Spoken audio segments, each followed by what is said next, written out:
Okay, I'd like to do acknowledgement before we start today. I'd like to acknowledge the traditional owners on the lands we meet today and pay respect to elders past, present and emerging. I'm going to hand you over now to Kath and Megan, and then afterwards we'll hear from Rebecca and Bess, and then we'll hear at the end from Marco. So I'll just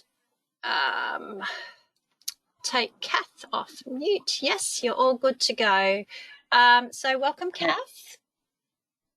Thank you so much. Thank you for having me. As I said, I'm Kath and I'm from the Sunshine Coast Eating Disorder Access Trial, and I'm the manager of the trial. And with me today is Megan McGee, who's our care navigator and GP outreach coordinator. So it's lovely to, hold on, it's not, my slides aren't going. Sorry, I'm just trying to move across the slide. It's just not wanting me to do that. Just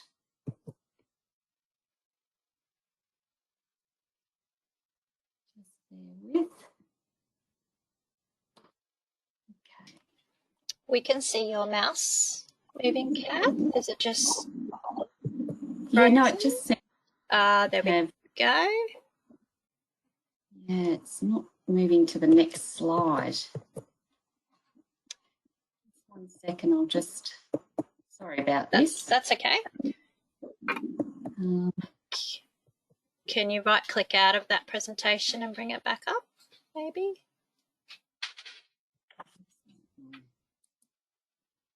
We'll blame the rain today, hey?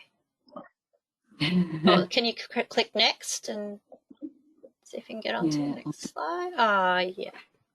There we go. That's better. All right. So sorry about that, everyone. So thank you again, PHN, for having us. So today we're going to be talking around mental health matters, eating disorders, how to improve patient outcomes, and how does the Sunshine Coast Eating Disorder Access Trial support that. So we'll be looking at the reality of eating disorders, a little bit about how the trial can help, what benefits there are to your patients and what benefits there are to you as a GP in your practice. Then looking at the disordered eating screening initiative and tools available, referral process, how and who can refer in, and just finishing off with the MBS items for those with EDs. Where does Medicare fit into all of this? Now, these slides will be available to you at the end of the presentation, so just sit back and enjoy. So what are some of the realities of eating disorders in Australia? The reality is that eating disorder mortality rate is the highest of all psychiatric illnesses. Over 1 million Australians actually experience an eating disorder, but less than 25% receive treatment, despite the fact that they present to health services more frequently than the general public. People with eating disorders often present with other psychiatric conditions such as mood and anxiety disorders. The consequences include high risk of suicide, poor quality of life, and increased risk of physical chronic illness. But there is some good news. People can be successfully treated in a community setting. Early access to treatment improves treatment outcomes, and it does actually reduce the risk of chronic illness and premature mortality. So on the slide, we've got 3 patients that may present to your practice. Firstly, Emma, she's 20, softly spoken. There's indications of depression. She's taken time off uni, expresses anxiety about leaving the house, has also acknowledged that she's got weight gain, is failing at her diet, and presents with stomach pains and sore throat. Dean's in his 30s, lives alone, previous diagnosis of depression. He's visibly above his healthy weight range average, recently had some heart palpitations and tightness in chest. Lastly, there's Leslie, who's 60. She's a regular patient. She has a history of unstable diabetes, weight fluctuations and high blood pressure. She presents for a routine checkup. What do all of these people have in common? Well, all of them are in your waiting room and they're all hidden in plain sight. As well as the things that were shared, they also each have an eating disorder. So who are the people at risk? Basically those that are adolescents, male and female, as well as all females of all females of all ages, particularly at those milestones of puberty, pregnancy, menopause. Those who engage in excessive exercise are more at risk, as well as those who are involved in competitive sports, where there's been a history of frequent dieting or a history of stressful life events and trauma. Presenting issues can range from depression or anxiety, which often can mask an eating disorder, weight-related concerns, unexplained weight loss, gain, gastrointestinal problems, fainting, dizziness, as you can see, diabetes, amenorrhea, loss of self-worth. So eating disorders, as you can see, can affect anyone at any age from any background. So what are eating disorders? Very simply, they're serious mental illnesses characterised by distorted thoughts and feelings related to body image, shape, weight, food, self-esteem, resulting in severe disturbances in either eating, exercising, other compensatory behaviours. The DSM-5 classifies eating disorder diagnosis as anorexia, bulimia, binge eating disorder, and atypical presentations such as OSFED or other specified feeding and eating disorders. Now, this atypical presentation is one that can be missed because the patient will often have weight within or above a normal range and low frequency or limited duration of purging or other compensatory binge eating behaviours. So let me give you a bit of an overview of what we call SCEDAT, or the Sunshine Coast Eating Disorder Access Trial, and how that can fit in and support your local practice. It's a research trial in partnership with the Butterfly Foundation, the largest non-profit eating disorder organisation in Australia, Flinders University, Thompson Institute and the PHN. And the aims is to improve access to eating disorder treatment. So how does the trial help? So the trial actually is about improving access by removing some known barriers. So how we do that is by providing local, affordable and or gap-free psychological and dietetic evidence-based eating disorder treatments with wraparound care. And the key is the care navigator. The care navigator links, and that's Megan in this case, links the person with the right care team.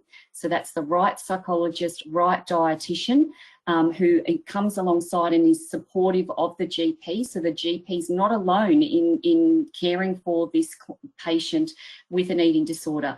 Also links in with the right gap. So assessing the financial and the psychosocial situation of the patient, right location, so that's both for the patient, but also linking in our service providers. We have service providers who have become little hubs in areas so that we can link in the patient with that right provider who work really together, well together. Right method, so whether that be telehealth, face-to-face, and right treatment pathway. So that's looking at after someone is accepted into the trial, we receive that referral, they then receive 2 psychological assessments. This is not available to Medicare, so that the client can then be receiving that right treatment pathway. Sorry, again, just go next.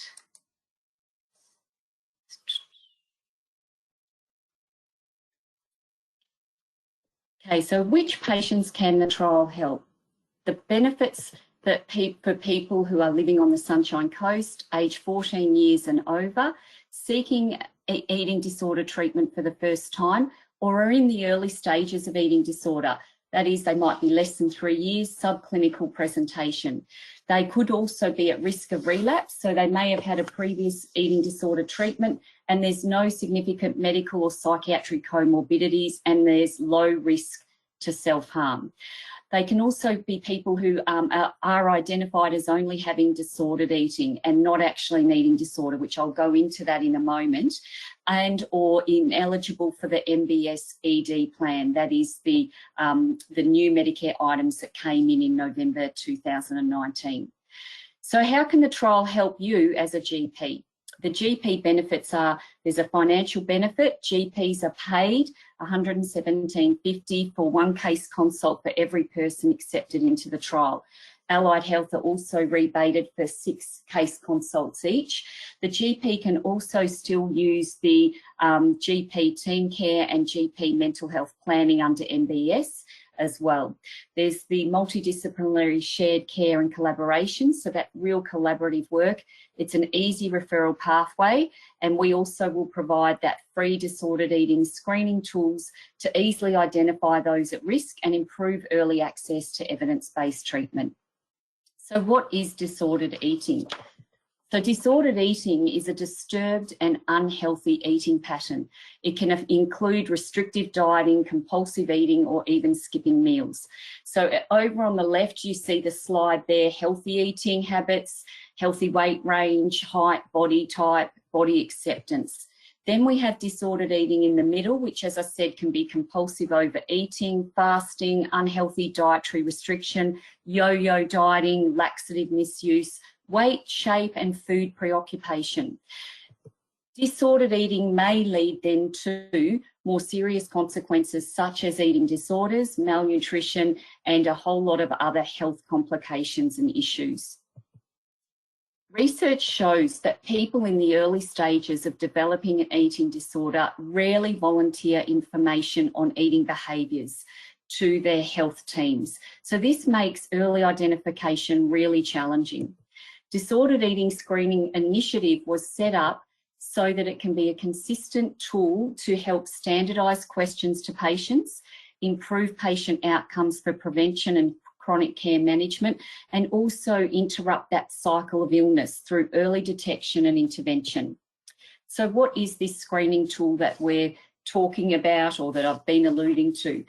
You may have used some screening tools in the past, such as the SCOF. The screening tool that has been put together is this screening tool here. It's very simple and easy to use, and feedback already is that people like it more than the SCOF because it's less invasive than a couple of the SCOF questions. So the first question, as you can see, is simply, are you satisfied with your eating patterns?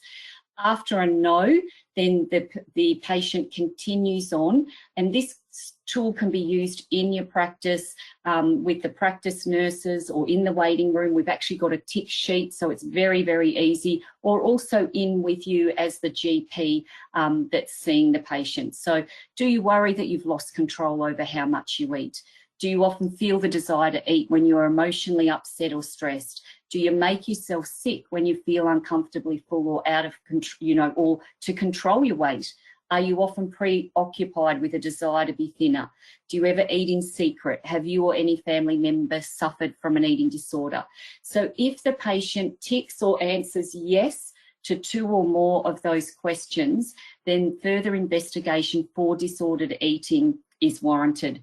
So that's where the trial can actually we provide those eating disorder tools, such as the tick sheet and information around what disordered eating is.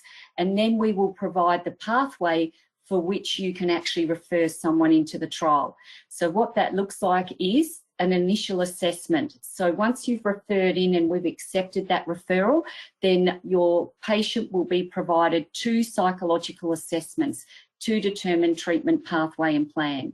So the 2 treatment pathways following those psychological assessments done by our psychologists who have training and expertise in eating disorders is either pathway 1, or pathway A as we call it, is for those who've actually been diagnosed with an eating disorder. So they have mild to moderate presentation. They will then receive 20 psychological sessions plus 10 dietetic sessions, as well as that wraparound case consultation. For those who don't actually qualify for an eating disorder as per the DSM-5, they will, but there is clearly disordered eating, then our disordered eating pathway, after those 2 psychological assessments, will be 3 dietetic sessions in order to provide extra education and information around disordered eating, around healthy body image, and also developing a healthy relationship to food. So we have clearly referral, assessment, treatment. So who can make referrals? Referring into the trial is easy. It can be made by GPs, specialists. We have Kim's referring in, allied health, that's psychologists and also dietitians and mental health social workers, as well as school-based youth nurses. Now, it's the care navigator who I mentioned helps secure that medical clearance for all of those that are referred in, and also notifies the GP of the wraparound care team and how they may get to connect with that wraparound care team.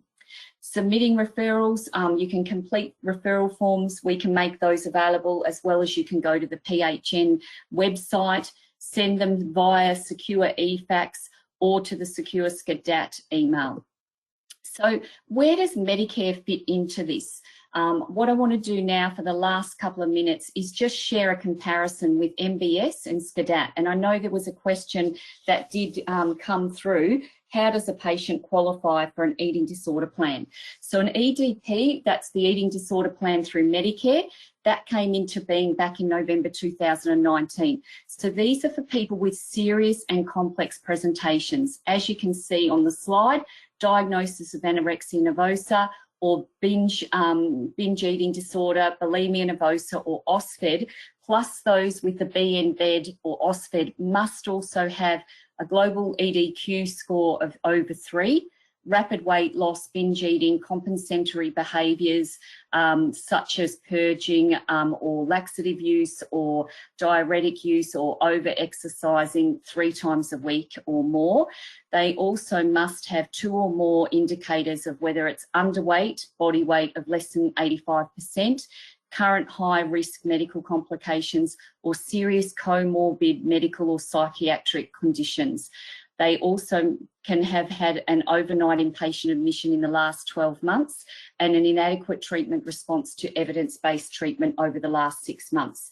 So that's for those that are serious and complex. So, okay, what about the trial? So as I mentioned, the trial is focusing on early identification of those with suspected eating disorders, that subclinical range, less than 3 years, or seeking ED treatment for the first time, or post-treatment relapse prevention, but provided they don't have any other significant psychiatric comorbidities that are moderate or severe and the low risk of self-harm.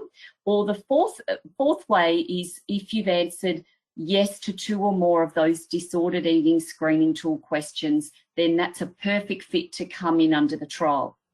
So how to access Medicare, it's referral through GP, psychiatrist or paediatrician. The trial, referral by the same GP, psychiatrist or paediatrician. However, we also accept pre-referrals from allied health professionals, SCEDS, KIMS, Headspace, and as I mentioned, the school-based youth nurse. The referral triage process contributes to patient safety and identification of appropriate treatment options. So that's where Megan, our care navigator, also will make sure that there is a follow-up with the GP for medical clearance.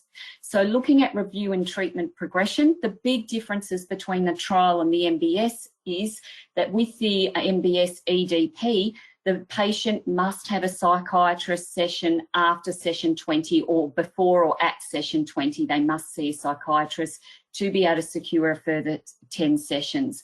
Whereas the trial, because the focus again is earlier intervention, there's no psychiatric review required. There is team case consulting available every 4 weeks or at intervals suitable to the patient needs, and rebates available to all health professionals in the team. So that includes the psychologist, the dietitian, as well as the GP. So the treatment options for the MBS item, just think severe and chronic, so they therefore qualify for 40 psychology sessions plus 20 dietetic sessions. So whereas this trial, all patients, as I said, receive the 2 psych assessment sessions to determine that treatment pathway, and then it's either pathway A, which is 20 psych or 10 dietetic, I should say, or pathway disordered eating, which they've had the 2 psychology assessment sessions, plus they get those 3 dietetic sessions. Now, if you refer someone in who you're not sure whether they qualify for the MBS EDP or not, you can talk to myself or Megan, or we can have that referral, do those 2 psych assessment sessions. If they do qualify for the EDP, we will then let you know and refer that patient back so they can access the further treatment availability sessions. So we will work and navigate with you, particularly if this is an area that you're not as familiar with and you'd like some of that support. That's what we're here to provide. Now, in terms of treating clinician rebates, obviously the Medicare items under the EDP or the mental health care plan, Better Access Mental Health Care Plan, which now is the 20 psych, that's Medicare rebates, as is your CDMP. With the trial, the trial provides Medicare equivalent rebates for assessments and treatment sessions, plus we provide sometimes even more than what the Medicare gap is, and we provide rebates for those case consults. So 6 each for the psychologist and dietitian, and 1 for the GP, plus the GP can also access the other potential 5 under the Medicare for their case consulting. So this last bit is probably one of the key things that I get asked all the time from GPs as well as clinicians, psychologists and dietitians. How many sessions can my patient receive? So a maximum is, the Department of Health have said, 40 sessions from all sources in the community. So that could be 40 sessions is your EDP for psychology, or it can be a combination of 20 sessions under the trial for psychology and 10 dietetics, or 20 under the trial and then mental health care plan or CDMP. Now, in terms of the dietetics, the maximum a patient can receive is 20 dietetics from all sources. So it's 10 through the trial or 20 through EDP, and or 5 through the CDMP. So that actually concludes then the presentation. I'm happy to answer any questions after.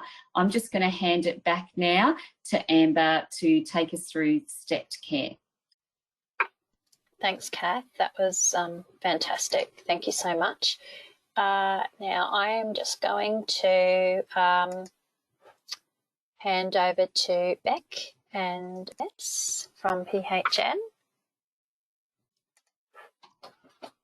Just wait for the change of presenter.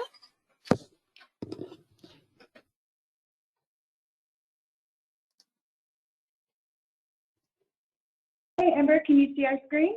We can. Yep, perfect. Yep, you can make that a full presentation. Yep, perfect. Thanks, Beck. Thanks. So Amber, it's Bess. That's all coming up okay? Yep, perfect, Bess. Thank you. Perfect. Thanks, Amber. Hello, everyone. My name is Bess Phillips. I'm a mental health coordinator here on the Sunshine Coast. I look after a number of mental health programs in the area from a contractual point of view. Joining me is Becca from the intake team. She works as one of our service navigation facilitators, and she's going to jump in my presentation a little over halfway through. So today in the presentation, we'll cover a background of stepped care. So it'll be a quick little summary of where we've been in the past and where we are now with it. An update on our internal intake service. We're going to provide an overview of the programs available under stepped care, so programs or streams. We're going to discuss the differences between stepped care and better access.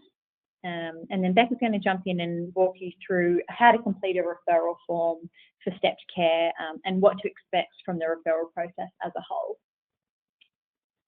So we'll start with a quick background. So the PHN funds multiple programs or streams under the stepped care model.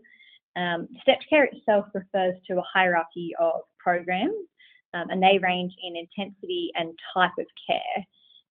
So under stepped care, the patient is matched with the least intensive level of care that best suits their needs. Previously, the majority of PHN funding was sitting with one provider, who was RTS Health.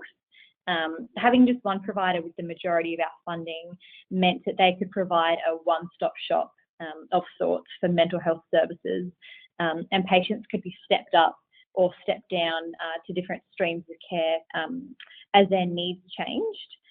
Having one provider was not without its challenges though. And so this time when we've commissioned our mental health stepped care services, we've shaken it up a little bit. And so rather than have one provider, we have many providers, so upwards of about 70 on our panel of clinical providers. And to achieve this panel, we went through a comprehensive tender process at the end of last year, and now have a large panel of clinical providers that we can, that are trusted providers to deliver our services. And so one of the first and major changes that we made when we shook up the stepped care service was to establish an internal central intake service. So we now have a dedicated intake team sitting at the PHN in our Cottontree office. And the team receive referrals from across our whole region, so going up to Central Queensland and Wide Bay. The team is comprised of 4 service navigation officers and then is overseen by our clinical lead. Since we launched intake in April of this year, the team have received over 3,300 referrals, which is averaging about 170 per week lately. Just last week, they had a milestone week and received over 200 referrals in 1 week. Have you got a question, or has someone just come off mute? Sorry, can I just ask everyone to pop themselves on mute? We can just hear a bit of feedback. Thank you. And so the most common referral sources for these hundreds of referrals is actually GP clinics, followed by the hospital and health service. Other sources include community organisations, occasionally self-referrals as well. And referrals are sent to our intake team via medical objects, fax and email. The team screen and assess all incoming referrals and then assign to a provider under an appropriate program or stream. And so I'm going to touch on now the types of programs that we have available. I mentioned earlier that we have multiple streams under stepped care. We have 6 streams of care. Under each stream, there are actually various programs. So in the respect of your time, I'm not going to list all of the streams and all of the programs that sit underneath them. But if you need more detail on that, it's all included on Health Pathways. And so I'm just going to summarise the 2 main types of supports that we offer under stepped care. The first is psychological therapies. So the psych therapy stream, so there's a few streams that focus on offering psychological therapies. The different streams, they range in low or high intensity support. The low intensity support is often self-guided or low intensity CBT, and your high intensity support is your more typical kind of support that you would get through a professional. Psych therapy is delivered either face-to-face or via telehealth. Typically, our lower intensity support services are delivered via telehealth, and they're delivered by a range of professionals, so typically a psychologist, a counsellor. Under the low intensity streams, it's often delivered by a non-mental health professional. So that could be somebody who's trained specifically to deliver that kind of low intensity support. It might be a peer support worker, for example. And under the psych therapies programs, the typical number of appointments range from about 6, about upwards to 18. And so the other kind of support that we offer under stepped care is care coordination. So this is a more intensive kind of wraparound support, and it goes beyond just therapy. It's often for clients who have multi-agency needs, who are presenting with severe and complex mental health conditions. So the care coordination can either be clinical or non-clinical. The clinical side of it, as its name suggests, focuses more on the medical support that person might need in place. And then the non-clinical component often focuses more on the psychosocial, so those wraparound multi-living supports that a person might need. Our care coordination streams, we have both an adult-specific and a child and youth-specific program. And they're delivered by a range of mental health professionals, which includes mental health nurses, social workers, also peer support workers as well. Under the care coordination streams, the typical number of sessions that a person might receive range from 20 upwards to up to about 50 plus. So there's quite a larger number of sessions available under those streams in recognition that the kind of support that's needed is a little bit more complex. And so you might be thinking that better access, you might be thinking that stepped care, at least the psychological therapies part of it, sounds like better access. And it does. There are definitely some similarities between the two programs. Similar to how CAS is done for the SCEDAT trial, we've also broken it down, the differences between the two programs. So as a referrer, you know which is the better option for you to be referring your patient under. So under the Better Access scheme, as I'm sure you're all familiar with, the referral and then the GP mental health treatment plan is sent to the psychologist. And it can be sent to any psychologist that's registered with Better Access. Most people can access Better Access with the caveat that there might be a gap fee that the client or the patient has to pay. And under Better Access, patients can get up to 20 sessions under the newly announced arrangements. Under stepped care, the referral and the GP treatment plan is actually sent to the PHN intake for review and processing. After the team process the referral, they allocate it to a psychologist or a provider that's on our panel. We unfortunately can't allocate stepped care referrals to providers that are not on our panel. I mentioned before that we have upwards of about 70 providers on our panel. That encompasses our entire region, and that also those providers range in their skill sets as well. So that's not to say that we have 70 psychologists that may be available. A stepped care referrals only progress to that stage, so allocated to a psychologist if the patient meets some additional criteria. So for our psychological therapies streams, what we're looking at is that the patient is meeting the underserviced or hard to reach criteria. So for these, we're looking at people who are typically not able to access Better Access. So the most common for that is patients who are experiencing financial hardship. We also look at other things such as whether the patient lives in a remote location, if they come from a culturally or linguistically diverse background, patients who identify as Aboriginal or Torres Strait Islander, and anyone who identifies as LGBTQI, also females experiencing perinatal depression. We consider all of those groups as hard to reach. We do have a far longer list, and then each referral is actually reviewed on a case-by-case basis as well. Stepped care is free for clients, so they don't pay anything for stepped care services, and so the funding is limited. So we want to ensure that it's reserved for the people who truly need it and who truly cannot access Better Access.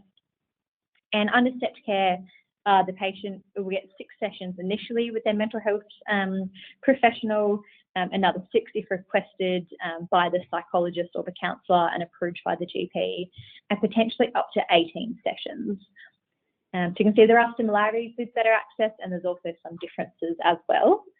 I'm going to hand over now to Becca, who's going to walk you through the referral process, the referral form, and what you can expect with the process.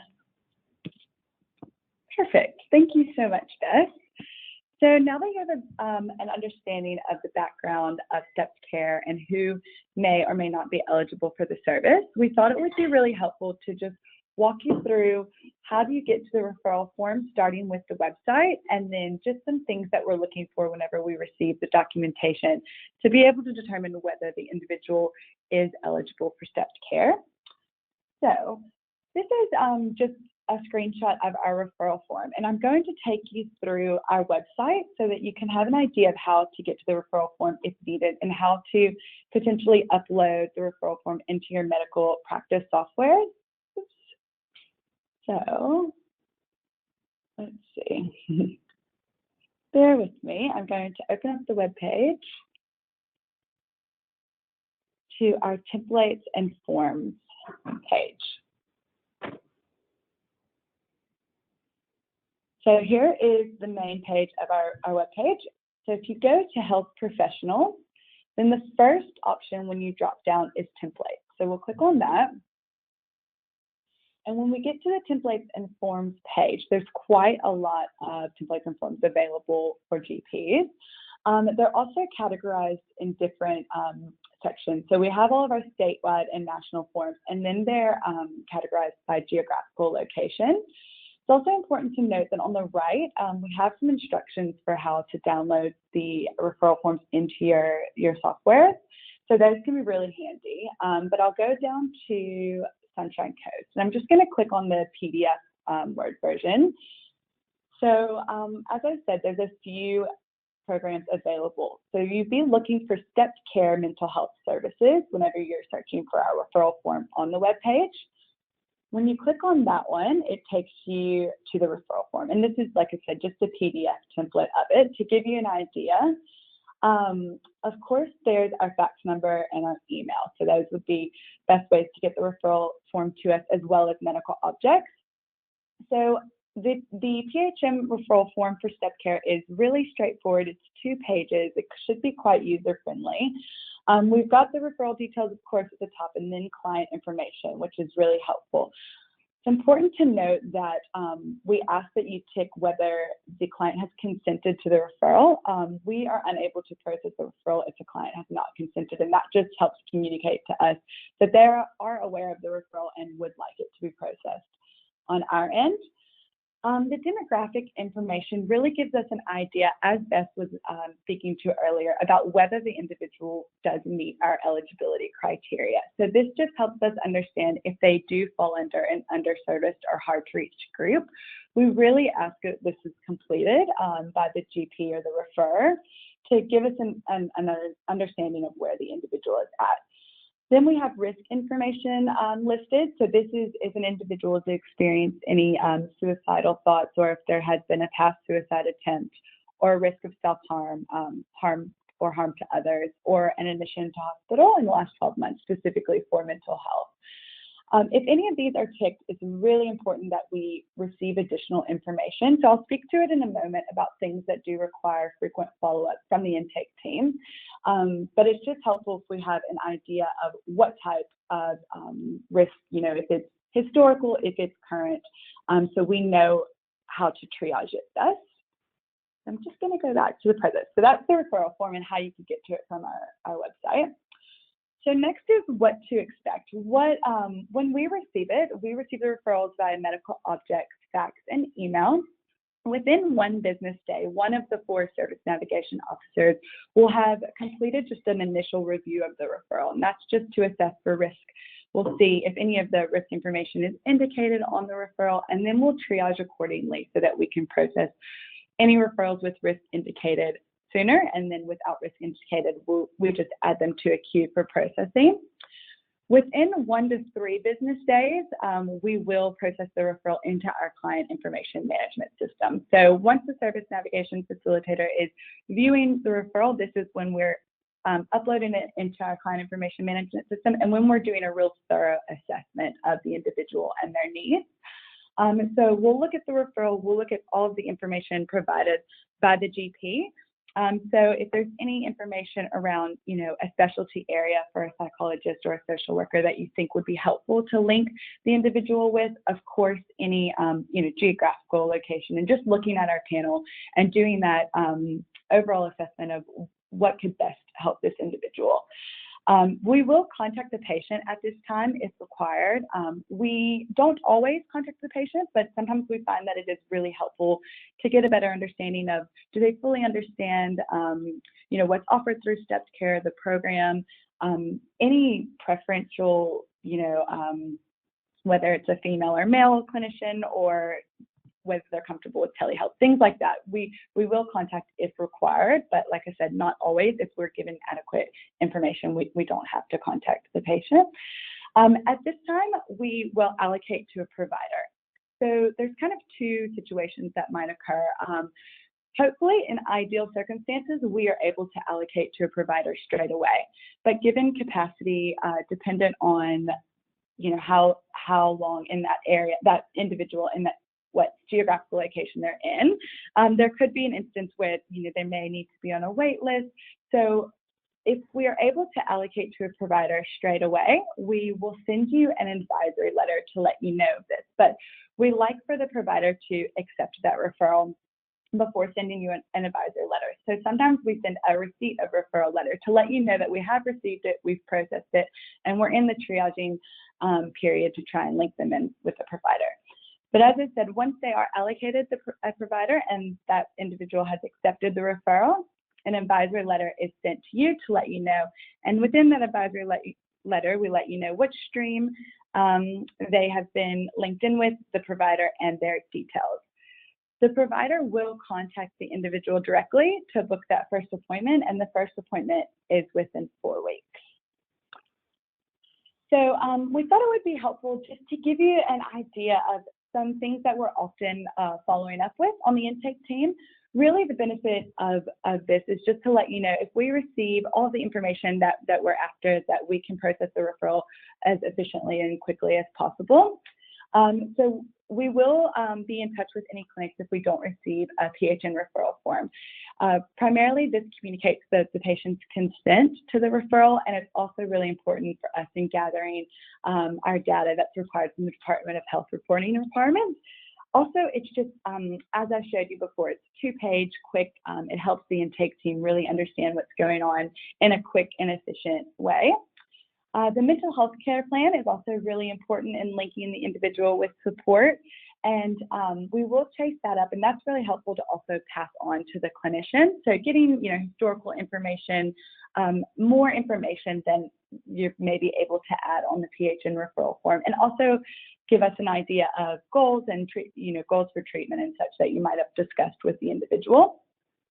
Eligibility criteria is really important. So if it's not clear whether an individual falls within our underserviced or hard to reach groups, we will reach out, and as well additional information when risk is indicated. So if any risk information is indicated and there isn't context to help us better understand what that risk is or how recent it is, then we will reach out as well.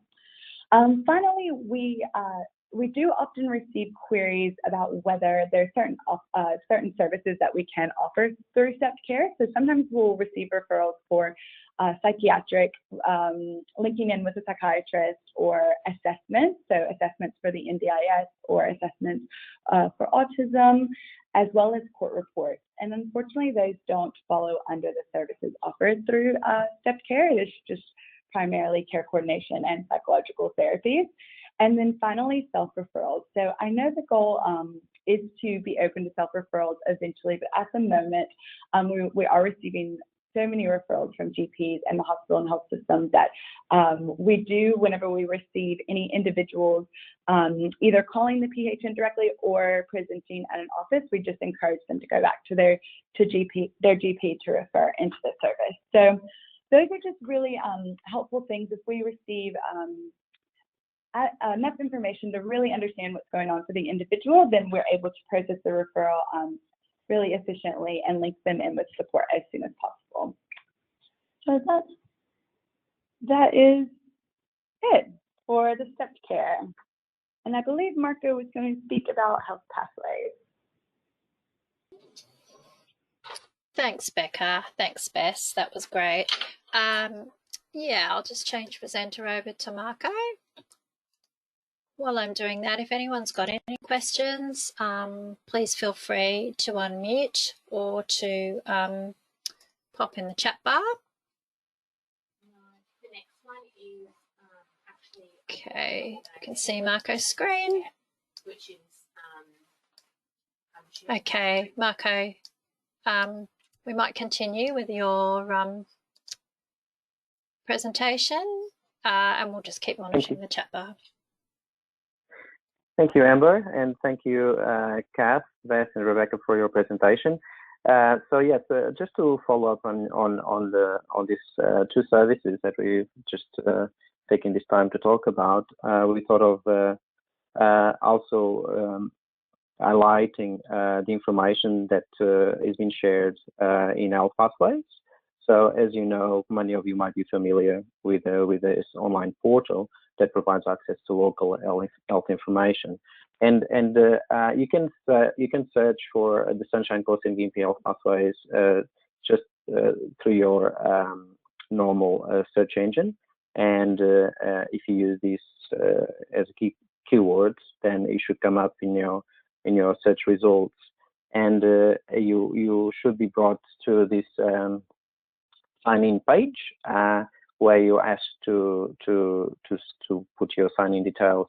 So you can see in this slide that the username to access our pathways is user SC, SC standing for Sunshine Coast, and the password PWSC standing for Pathways Sunshine Coast.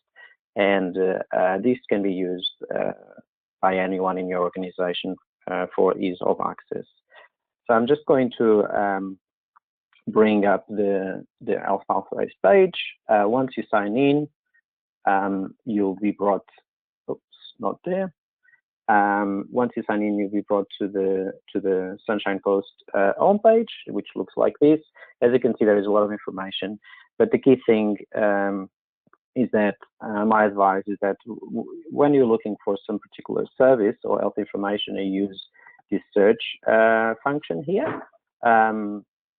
And for instance, if you have a patient that you think might be eligible for the eating disorder trial, then a keyword that you'd use probably eating disorder, and you can see there is a lot of options available there, and you can see some options from the search function. As you're looking for a specialized assessment because you're not quite sure what's the best pathway for that service, you click in this section of the table of contents, and then you brought to a page that shows you what are the specialized assessment pathways available to your clients. And the first two options are Sunshine Coast Hospital services, more for the acute and moderate intensity pathways. And here you have the SCEDAT, Sunshine Coast Eating Disorder Trial Access information, which provides you a lot of information, namely what the study is about. If you click on this plus, it expands, provides you more information or contracts. And then if you're looking at, okay, what's the information do I need to provide and gather? What's the eligibility criteria? How can I refer? Then all the information is in there that you need. It also links with our referral forms, as Rebecca highlighted in our referral and templates page in our website. And if you click in there, it takes you directly there, which you can then go to the region and then look for the referral form that it's more relevant to the service you're looking to refer the client to. And for the eating disorder trial, you have a RTF template that can support the referral process available. And again, as Rebecca alluded, don't forget to follow these instructions. Many of you are very familiar with this. This just prevents you from corrupting the files when you upload them into your clinical system to allow for the RTF functionality. If you, for instance, you have a client that you think it's vulnerable and it's at risk and unable to pay the gap and meeting the eligibility criteria for the Step Care funded PHN mental health services, then again, Step Care, it will be a keyword that you could use. You hit the button search, and then it comes up as the first option there. The PHN funded services are also under psychology and counseling, which is pretty intuitive, so you can go through either way. And then it provides you quite a lot of information, so you can just look at what are the streams that will probably be more appropriate to your client according to level of severity and what the different streams involve in terms of support, and it also provides access to the criteria as Beth and Rebecca alluded, as different programs have different criteria. So it's always Health Pathways, it's that perfect place where you can have access to up-to-date information with regards to the services that are available in St. Nicholas. There is over 500 page Health Pathway established, and it's an increasing space. So to keep that in mind. It also, again, for the Steps Care program, it also links with the referral template and other useful tools like a GP mental health treatment plan. I also take this opportunity to highlight fax number for the Steps Care intake team. It's different from the PHN office fax number. So I just would like to bring that particular aspect to the referral pathways. So another thing that I would like to talk about is a program that the PHN has recently commissioned. You probably have come across with it. It's a GP psychiatry support line, and this service was established to support GPs in managing clients with mental health, knowing that the complexity of mental health conditions is increasing, and the GPs are really faced with very challenging situations. So we're trialing a service that is available across our regions to offer support to the GPs in dealing with those complex cases. And this service offers free access to expert psychiatrists over the phone for clinical advice during working hours, Monday to Friday. So if it is very important that you to demonstrate the value of this service, that your clinicians are aware of this, and we are in the process of raising awareness about this service and supporting registrations. Once the GPs are registered with the service, then it will just streamline the whole process of accessing to the psychiatrists. And up until now, the service has been very positive from the user point of view, and we're looking forward to continue offering this service if it's reflective of good value for money. So I do encourage you all to jump into this website and register with the service. And if you do have any questions, feel free to reach out. One thing that I'd like to highlight as well, there is once the query is raised with the psychiatrist, the GPs also receive a report that is sent back to the GP via secure messaging, fax, or email. So that's a very important aspect of the service as well. And they also, the team of psychiatrists also provides access to accredited training. So once you register, you're notified of the training opportunities that they are continuously developing. I think we have 5 minutes for questions and answers. I don't know, I've been keeping track of the chat box, but if anyone has any questions, Amber, Diana, feel free to share them with the presenters. Thank you. Thank you, Marco. Yes, we've just got a one question that's in the chat box, and if anyone else does have a question, please feel free to unmute or to pop it in the chat box. The question's around if you're not quite sure if a patient's eligible for step care or for the eating disorder trial, are you able just to ring somebody, or is it better to complete the referral form first? Kath and Rebecca? Yes, hey, this is Rebecca. I can speak to Steps Care. Absolutely, a phone call is welcome. So if you have any questions or queries and you're just not quite sure if someone would fall under the eligibility criteria, we welcome a phone call. So, yeah. Yeah, hi. Definitely, Megan and I also are very happy for you to ring us, and we have put our contact details in that email. But at least we know who is actually having presence in town and frequently visit. That's okay, Kath, you just dropped out there. Yeah, that's interesting. And perhaps... Sorry, is somebody else talking? Or no, go for it. Yeah, sorry. So yes, Megan and I are more than happy for you to reach us. As you can see, we have included our contact details, our mobile numbers, as well as our emails. So whatever means is easy for you, we are both available to answer any questions.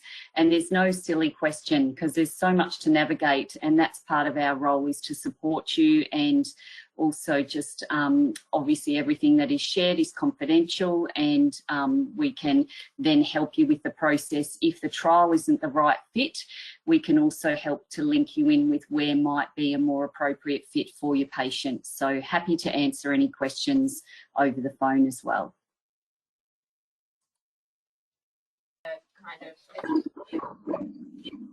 Thanks, Kath. Any other questions?